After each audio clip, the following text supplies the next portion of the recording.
শৰণ চাওঁ কৰাই অনুগ্ৰহ মায়াৰ নিগ্ৰহ তেৱেহে প্ৰভুৱে ৰাও হে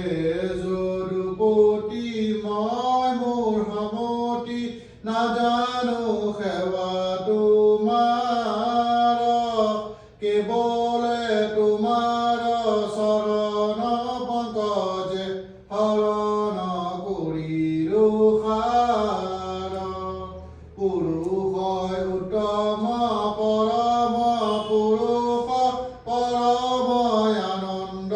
স্বামী তজু পাদ পদ্ম মকৰন্ধ ধয়াকে শৰণ পহিলো আমি প্ৰভু ভগৱন্ত অনন্ত ঈশ্বৰ